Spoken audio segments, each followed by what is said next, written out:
Hey everybody, it's Joe Trippi, and welcome back to That Trippi Show with my co-host, Alex Sashlow. This week, another twist in the redistricting battle. How much will it actually matter for 2026? Is Nebraska showing us the way forward for how to beat Republicans? And let's say Democrats win back power. What should they do? Alex, where do you want to get started? And by the way, man. Phrase that it's when Democrats win back power. Well, that kind of answers the redistricting question, but let's get into it.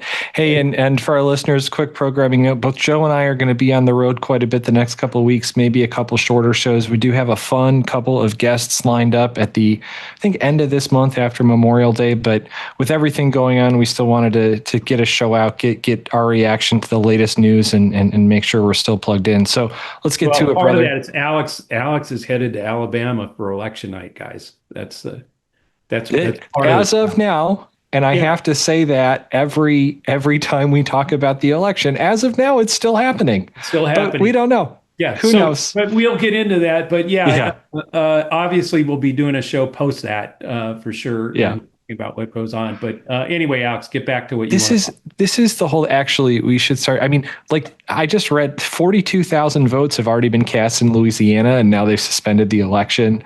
Since in the last week, since we literally last talked about this, another U-turn. So to keep score for our listeners, and bear with me here.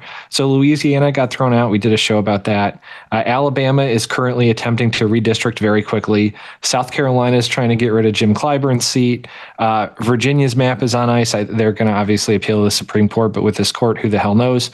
What that brings us to, and I'm going to go through this quickly because you kind of spoiled the answer in your intro, but basically it's 8 seats plus 8 overall for the GOP right now based on all this redistricting, maybe a couple more from Alabama and South Carolina, 5 in Texas, Florida, 2 in Ohio, Missouri, North Carolina, and Tennessee all won, 5 for the Dems in California, 1 in Utah, which always makes me laugh, and obviously pending the Virginia SCOTUS decision and whoever else tries to do this.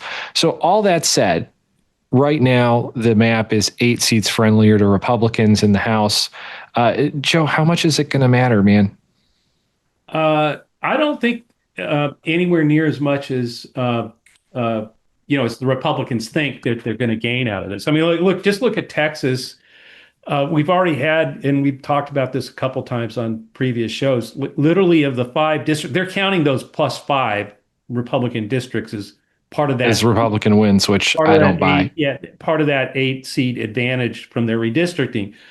3 of those 5 seats are already, by major demographers and other people, are seen as likely to be won by Democrats. So right there, you take it down to 5. I mean, they're also, like I said, look, I was out in Iowa where there were only 2 seats in play. This isn't redistricting, but there's now 4 seats in play there. So, I mean, yes, it matters because if you steal a seat in South Carolina, you stole a seat in it's 1 seat less. But the thing about this, the other thing I think that's backfiring big time is the energy that they've unleashed in the Black community across the country. I mean, you and I were seeing it in Alabama and other places. I mean, look, these guys, they're holding all these urgent special sessions, not to end the gas tax in their state, to lower prices at the gas pump in the middle. But to steal a seat from Black people. They're not holding the to expand Medicaid or help people with healthcare costs. They're not rushing. Urgent. We need to do something about what's going on in the economy and how stretched people are paycheck to paycheck. No, none of that. They're in no hurry. Oh, the Epstein files. Yeah, man. Yeah, they've been in a big hurry, a huge hurry to do something about that. No, they haven't. So none of the things that are really, like all the things that they're slow walking Epstein. They're not holding any special sessions anywhere to do things that the American people or the people of Alabama or South Carolina need. No, no, we're hurrying. They're rushing to take seats held by representatives of the Black community to zero. That's that's the big important rush. Now, there's two things wrong. The reason those Texas state seats are slipping of the five, they booked them on and built them on Hispanic numbers that Trump got in 2024. Well, we all know, anybody who's listened to the show, any episode on the show knows, well, that's not happening. They're not anywhere near voting like they did in 2024. And in fact, everywhere we've seen actual voting or good polling, they're gone. They're not just back to voting against Trump and the Republicans. They're actually, their energy is increased. Why? Well, when you do mass deportation and you kill American citizens, you shoot them in the streets of Minneapolis, while you're trying to deport Latinos and Hispanics, essentially, that didn't work. And Nope. so now they've figured out a way and by the way, I think this is going to hurt them in Florida, that same dynamic where they're diluting certain districts by a little bit, getting same things based on where they think they were. Same with Texas too, with independents. I mean, all those districts were this many independents, this many Hispanics. We'll do what we did with independents, which we won last time. This is Republicans talking, and we'll kill them with Latinos. And guess what? Neither of those two groups are there. And then, yeah, there were Black men who did move towards Trump in 2024. How do you make sure they don't do that again? Yet you end the Voting Rights Act and then go try to to eliminate every district that's represented by a Black majority in those districts. You eliminate them, you wipe them out, and you get rid of the Clyburns and those people. I think there's going to be not only a huge energy in the Black community, but I think there'll be some people, some Republicans, some independents that just go like, this is just wrong. And I think you're seeing it. So no, I don't really think this is going to have now. Okay, so maybe it's not an 8-seat advantage. Is it turn into a 2-seat advantage for them because of all these machinations? Yeah, I guess that's possible, but I don't think so. I think the 3 seats in Texas. I think a couple of seats in Florida may now be in jeopardy for them. I think that where they think Clyburn can't win, if they just destroy, Right. he is somebody who has a standing in the state, and I think uh, a lot of people in South Carolina will say bullshit. We're voting for him. So we'll see. But no, I don't think this is what matters. Look, this is different than Texas and California, or even the whole thing about, like, at least Democrats put it in front of voters with in Virginia and in California, and the Republicans didn't in places like Texas or in Indiana, where they said, no, we're not going to do it. This is a little different in that it's just so brazen, to try to eliminate every Black seat in the country. And you and I've talked about this before. In 1870, there were, like, I don't know, 22 um, uh, uh, Black congressmen in Washington. And by 1901, there were zero. And this is the same exact thing. This isn't the usual redistricting thing. This is like, no, an urgent race to wipe out the representation of a minority group in the U.S. House of Representatives. That's what it is. It's all under the guise that the court said, yeah, you can do that if it's Right. partisan reasons, but it's under the guise of partisanship. But it is going back to Jim Crow. That's what they want. That's the great America they want to create. So I was reading again a ton of different takes on whether Democrats should panic or not. There's a very good article by Jonathan Last, I think, in his newsletter that kind of explores why Democrats probably shouldn't be panicking. I think you and I would both agree with that. We should probably have him back on. But the Yeah, we interesting should. one before we move on, and I will make a note of that, there's a piece over in The Unpopulist by Andy Craig that basically was a war game on one of the scenarios on how Republicans could steal the House. Yeah. And I know you've been kind of hip deep in some of that stuff lately, but it was really fascinating. It was first, they'd object to any seating of members from majority minority districts with Calais, basically saying it was unconstitutional. Then they wouldn't seat them. They'd have their own speaker and a Right. majority. And then they could refuse to seat like any Dems that came in via specials or any of these weird moved around elections, like what they did with Adelita Grijalva in Arizona. So Yeah. it's kind of like what Trump tried to do last time. And in theory, it's basically just tossing it up to a Supreme Court that Trump appointed a good chunk of, which is that's a little scary. But I mean, if a generic's +7, +8, +9, we're going to be so far out of the weeds on this that it's not going to matter.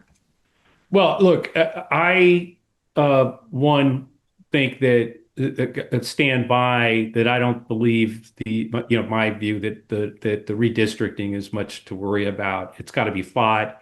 We've got to do the best we can. But I think they are overplaying and are going to be surprised by how many of those seats that they think they're creating are actually not going to work out well for them. The problem with all of that is you're right. There's clearly going to be an attempt to steal the election. And I have been involved in two uh, uh, exercises where I'll call it that, where we war gamed for 2 days. Everything, the EOs, the secret presidential directives and other things that we all know, or and even including the administrative changes in the post office about what dates are stamped for receiving and sending out ballots and all that stuff. And I can tell you from participating in 2 days, one, we are all underestimating the power of corrupt hands having the presidency, the Senate, the House majorities, and the Supreme Court. We are Mm-hmm. all underestimating that power in corrupt hands, and it did not go well. Yeah, in terms of there are things that they can do, like as you just laid out, that, by the way, have the patina of being legal. They didn't break a rule or anything. They had a judge declare this. A state law that that made requires that the ballots be received by, election day, and then the post office doesn't postmark anything till the day after the election. Those are illegal ballots at that point or challengeable. So there's all these different things that, yes, they are going to do. Two things, you're right, Alex, is one, first thing is, yeah, that's why there's not a day to rest. Everybody needs to be out there getting voters, explaining to them, making sure your friends, your family, your coworkers, this one, we've got to run the margins up as strong and as big as we can, because yes, that makes it much more difficult for them to get away with this stuff. The other thing, though, is all of us have to take real actions now. And that means like volunteering to be a poll worker, volunteering, creating in your neighborhood or your county a team of people and volunteers who will stand in front of the polling places and position themselves. I'm sorry to say this. Yeah, position yourselves in between the polling place and ICE or whoever there. I mean, all these things that are unthinkable, we need to Right. we need to prepare and be ready. And we'll have shows on this along the way about things that you can actually do, and experts who have been running these kinds of models and seeing what works and what doesn't work. I can, what works is a big margin. Yep. There, and more people in the street being active. Which, by the way, is why they're doing all of this, Yeah, because the exactly. big margin, if it were to happen today, there would be a big margin. Absolutely. And I was talking to a friend about this morning. Our whole economic lag theory, it's mid-May right now. Things are getting worse for most Americans. Yeah. They are going to start voting on that 6 months from now. And that is November. So we'll do probably multiple shows on that. So Joe, let's say they take power. Democrats take power back in the House. Likely at this point, I think likely win the Senate. This is a good listener question from John in Maryland. I think when Democrats regain power, they need to act like Republicans. Red states shouldn't get a penny of disaster aid money, executive orders everywhere, redistrict the shit out of everything. Will they? I think, look, we got to walk and chew gum at the same time. There has to be accountability, absolutely, across the board. Uh, for the corruption that's been going on the entire time, all that. Um, but I think if that's all we do, that's a huge mistake long term. We have to go in immediately with 5, 6 things that we are going to do that start addressing what the American people are going through. I mean, in other words, getting accountability, but not doing anything to lower prices or to expand healthcare. That we've got to have an agenda, a policy agenda that is not rebuilding the old institutions that he's destroyed and torn apart, but we have to have a policy agenda that does better by the American people, on the economy, on jobs, on immigration reform. We've got to address these things. And so it's not that I disagree with them. It's we got to do both things, right? Hold them accountable, do the investigations, do all those things. Make sure that there's a price to be paid and a penalty, particularly for all the illegal corrupt crap that they've done. And yeah, the amazing repair job that we'll have to do, if when we get the presidency back in 2028. But until then, we've got to do 2 things. It can't just be, okay, we got a majority in Congress, therefore investigate, impeach, which I'm not against all that. That's not my point. But there has to be immediately. I don't care if Trump vetoes everything we do. Put a bill on the floor that removes, that does something to impact, expanding healthcare. Let him veto it. That's what I mean. No, go in with real plan. Make him veto the stuff that we know we can do for people. Let him veto it. Great. We have this House and the Senate. Great. Pass them. Put them up there. Let the orange monster veto them. And while we're investigating them, that's how I'm trying to say. It's not one or the other. We got to Right. we can really, if we get the House if we get the House, that's enough. But if we can get the House and the Senate, and you and I both, I mean, first of all, none of this the redistricting impacts these Senate races at all.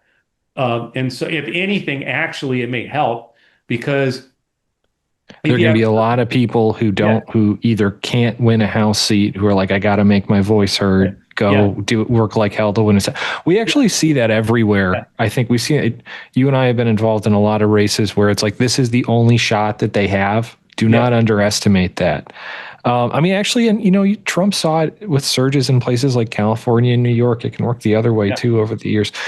This is a quote from Hakeem Jeffries in Politico as of Thursday. "We will beat the far right extremists." They asked him about, what are you going to do? He said, "We're going to win in November, and then we're going to crush their souls as it relates to the extremism that they are going to unleash on the American people."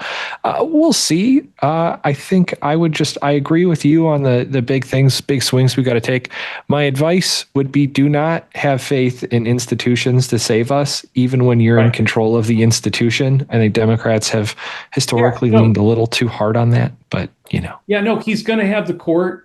I mean, that's it. We can pass stuff. He may veto it, or the court can say it's unconstitutional. But one of those two games are not going to stop. He's going to. That's, Mhm. so that's what I'm saying. We need to hold everybody accountable, including the Supreme Court, including reforming it. But you cannot do all that while you ignore the economy and what people are going through, and how and the feeling that both parties have failed them. And it's not to acknowledge, oh no, look, he's been, since he came down that damn escalator, just about everything, even when he wasn't in power, has all circled around him and his craziness, right? So there's lots of things that you couldn't get done because you thought you had the 5 votes in the Senate on healthcare, but he, behind the scenes, was killing it. I mean, remember immigration reform? He killed it because he wanted to have it be an issue, which, by the way, it was an issue and it worked for him. So he's going to do all of that. We need to go out exactly, what we're talking about. We need to do both things. And I think if we do both things and not just go out to crush them and investigate that way, then I think we can have a lot realignment, because I think there's a lot of room among independents, Republican women in particular, younger Republican women, who we're seeing this with those two groups. They really want to find a new home. Mhm. We If we address their issues while we're um, holding Trump and the administration and all his enablers accountable, that's what we need to do, both things. Well, speaking of Republicans looking to find a home, I want to end with this question from Sam in Minnesota. The Democrat in Nebraska Senate, Cindy Burbank, won this week and immediately dropped out to support Dan Osborn's independent candidacy. Why is it that Nebraska Democrats have their shit together when no one else seems like they do? Again, this goes back to my theory that when you've got like one race that truly matters, everyone like understands that this is our chance, this is our time. And obviously Dan Osborn proved the case by doing far better than anyone expected last year. And again, look, winning as a Democrat in Nebraska right now statewide is really, really hard, but that independent voice is a way to win. Well, it also misses the point that Dan Osborn is a damn incredibly good candidate. So it's like, well, great. So we put up a Democrat, we get it, and he kicks our ass too. No, better to. That's what I think's going on. Look, I think there are a lot of incredible candidates out there. Many of them, by the Mm-hmm. way, some of them people that the Democratic establishment doesn't like and tried to kill. And may still be trying to kill. But the reality is, when you look, I mean, we've been out there, man. You look at it's everything from Dave Jolly in Florida, to Osborne, to people out there in these Senate races in Iowa. We have two incredible, really good Democratic U.S. Senate candidates in Iowa. Both of them are ahead of Republican incumbent Hinson by a couple of points in public polling. But either of them would be an amazing, senator for out there. They're going to have that fight, but you get a sense when I was in Iowa that that energy that both of them are creating, along with Rob Sand, the our auditor, the state auditor, who's running for in the lead, I think, for governor, definitely in the lead. I just don't know how big it is, but he's leading for governor. That the three of them are energizing the state and bringing independents and Republicans along. in a way that I think that's what's made, there's 4 seats there. 2 of them, the first and the third district, are places Democrats thought we could take this year. It now looks like the second district and now even the fourth. So there are 4 districts now in Iowa that are problematic for the Republicans. Right. The entire state is. And you and I have seen this, like in Alabama, Donald Trump's approval rating in the Economist poll this week is now -2. And when we started talking about the Economist poll a few months ago, I think in January, Trump had a 2.7 positive approval rating. February, it was down to 0.7. And now March, because I think when they release them, it's like the earlier months numbers, but he's now -2. So we've seen literally a 5-point swing in his approval in the last 2 months. So in Alabama, and it's negative, he's underwater now in Alabama. So when I was out in Iowa, in the week before I got there, his approval was -10. This is a place where he had a positive double-digit win against Harris.